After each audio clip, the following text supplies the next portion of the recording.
ભારતીય ક્રિકેટ ટીમમાં પોતાના દીકરાનો સમાવેશ થતા તેના માતા પિતાના ચહેરા પર રહેલી આ ખુશીની સ્પષ્ટ તમે જોઈ શકો છો. આ છે અક્ષરના પિતા રાજેશભાઈ પટેલ, જેઓને તેમની પત્ની સાથે અક્ષરની માતા જેમને મોઢું મીઠું કરાવીને શુભેચ્છા પાઠવી રહી છે. બપોરે 3:30 કલાકે રાજેશભાઈના મોબાઈલ પર ગુજરાત ક્રિકેટ એસોસિએશનનો ફોન આવ્યો હતો કે તેમના દીકરાને ભારતીય ક્રિકેટ ટીમમાં બાંગ્લાદેશ સામેની સિઝનમાં પસંદગી કરવામાં આવી છે. આ સમાચાર સાંભળતી સાથે જ અક્ષરના પરિવારજનોમાં ખુશીની લહેર દોડી ગઈ હતી. જુઓ કેવી રીતે અક્ષરના પરિવારજનોએ મનાવી રહ્યા છે આ ખુશીનો મહોત્સવ.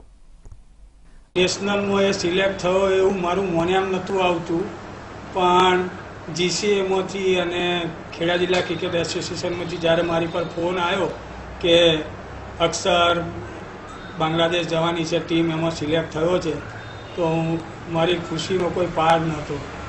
મારો છોકરો કેટલો આગળ વધી ગયો અને મને બહુ આનંદ થાય છે કે કેમ કે આટલો બધો ઇન્ડિયન ટીમમાં સિલેક્ટ થઈશ એવું તો મેં સપને નહોતું વિચાર્યું.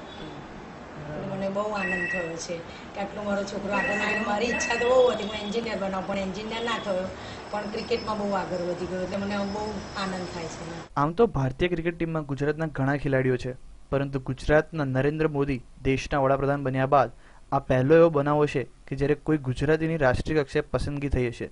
ત્યારે નડિયાદ અને ખેડા જિલ્લા માટે આ ક્ષણ એક ઐતિહાસિક સંભારણું બની રહેશે. Kalpesh Patel, news online, Ahmedabad.